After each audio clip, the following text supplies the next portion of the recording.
ಹನುಮಂತನನ್ನ ಬಿಟ್ಟು ಉಳಿದ ಎಲ್ಲ ಸ್ಪರ್ಧಿಗಳು ನಾಮಿನೇಟ್ ಆಗಿದ್ದಾರೆ ವೀಕ್ಷಕರೇ. ಯಾವ ವಿಚಾರಕ್ಕೆ ಏನಾಯಿತು ಬನ್ನಿ ನೋಡ್ಕೊಂಬರೋಣ ಈ ಒಂದು ವಿಡಿಯೋವನ್ನು. ಇದಕ್ಕೂ ಮೊದಲು ನೀವು ನಮ್ಮ ಚಾನಲ್ಗೆ ಸಬ್ಸ್ಕ್ರೈಬ್ ಆಗಿಲ್ಲ ಅಂದರೆ ಈ ಕೂಡ ಸಬ್ಸ್ಕ್ರೈಬ್ ಆಗಿ, ಹಾಗೆ ಪಕ್ಕದ ಬೆಲ್ ಐಕಾನ್ ಕ್ಲಿಕ್ ಮಾಡ್ಕೊಳ್ಳಿ ವೀಕ್ಷಕರೇ.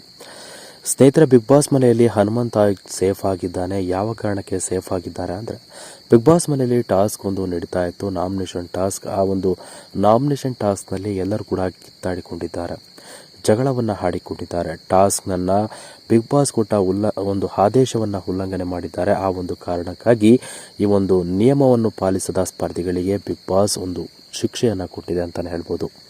ಹೌದು, ಬಿಗ್ ಬಾಸ್ ಮನೆಯಲ್ಲಿ ಎಲ್ಲರಲ್ಲೂ ಕೂಡ ಒಗ್ಗಟ್ಟಾಗಿ ಎಲ್ಲರನ್ನು ಪ್ರೀತಿಯಿಂದ ಕಾಣುವ ಏಕೈಕ ಸ್ಪರ್ಧಿ ಅಂದರೆ ಅದು ಹನುಮಂತ. ಯಾರ ಬಳಿಯೂ ಕೂಡ ಜಗಳಕ್ಕೆ ಹೋಗದೆ ತನ್ನ ಆಟವನ್ನು ಪ್ರಾಮಾಣಿಕತೆಯಿಂದ ಮಾಡುವ ಹನುಮಂತನಿಗೆ ಬಿಗ್ ಬಾಸ್ ಒಂದು ಒಳ್ಳೆಯ ಆಫರ್ ಕೊಟ್ಟಿದೆ.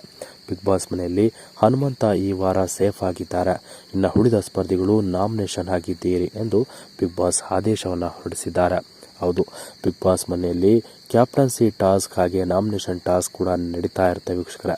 ಈ ಒಂದು ಟಾಸ್ಕ್ನಲ್ಲಿ ಬಿಗ್ ಬಾಸ್ನ ಸ್ಪರ್ಧಿಗಳು ಸಣ್ಣ ಸಣ್ಣ ವಿಷಯಕ್ಕೂ ಒಂದು ಜಗಳವನ್ನು ಕಾಡ್ತಾರೆ. ಬಿಗ್ ಬಾಸ್ ಕೊಟ್ಟ ಸಮಯವನ್ನು ಮೀರಿದ ತಕ್ಷಣ ಟಾಸ್ಕ್ ರದ್ದಾಗಿ, ಈ ಒಂದು ಟಾಸ್ಕ್ ರದ್ದಾಗಿದ್ದಕ್ಕೆ ಎರಡು ತಂಡಗಳಿಂದ ಬಹಳ ನಿರಾಸೆ ಆಗಿದೆ. ಬಿಗ್ ಬಾಸ್ ನಿಯಮವನ್ನು ಉಲ್ಲಂಘನೆ ಮಾಡಿದ ಎರಡು ತಂಡಗಳಿಗೆ ಇದೀಗ ಹನುಮಂತನನ್ನು ಬಿಟ್ಟು ಉಳಿದೆಲ್ಲ ಸ್ಪರ್ಧಿಗಳಿಗೆ ನಾಮಿನೇಷನ್ ಇಂದ ಎಲ್ಲರೂ ಕೂಡ ನಾಮಿನೇಟ್ ಆಗಿದ್ದಾರೆ ವೀಕ್ಷಕರೇ. ಇದು ಬಿಗ್ ಬಾಸ್ ಕೊಟ್ಟ ಒಂದು ದೊಡ್ಡ ಶಿಕ್ಷೆ ಅಂತಲೇ ಹೇಳ್ಬೋದು. ಅದರಲ್ಲೂ ವಿಶೇಷವಾಗಿ ಹನುಮಂತ ಬಹಳ ಒಂದು ಚಾತುರತೆಯಿಂದ ಗೆದ್ದಿದ್ದಾರೆ. ಹಾಗಾಗಿ ಬಿಗ್ ಬಾಸ್ ಮನೆಯಿಂದ ಸೇಫ್ ಆಗಿದ್ದಾರೆ ವೀಕ್ಷಕರೇ. ಈ ಒಂದು ವಿಚಾರ ತಿಳಿದ ತಕ್ಷಣ ಅನೇಕರು ಬಿಗ್ ಬಾಸ್ ಮನೆಯಿಂದ ಹನುಮಂತ ಪಕ್ಕ ವಿನ್ ಆಗ್ತಾರೆ ಅನ್ನೋದನ್ನು ಇದೀಗ ಕೇಳಿ ಬರ್ತಾ ಇದೆ. ನಿಮ್ಮ ಪ್ರಕಾರ ಬಿಗ್ ಬಾಸ್ ಮನೆಯಲ್ಲಿ ಎಲ್ಲರೂ ಕೂಡ ನಾಮಿನೇಟ್ ಆಗಿದ್ದಾರೆ. ಕೊನೆಗೂ ಬಿಗ್ ಬಾಸ್ ಮನೆಯಲ್ಲಿ ಗೆಲ್ಲುವುದು ಯಾರು ಎಂಬುದನ್ನು ಕಮೆಂಟ್ ಮಾಡಿ ತಿಳಿಸಿ ಅಂತ ಹೇಳ್ತಾ ಈ ವಿಡಿಯೋವನ್ನು ಮುಗಿಸ್ತಾ ಇದ್ದೀನಿ ವೀಕ್ಷಕರೇ. Thank you.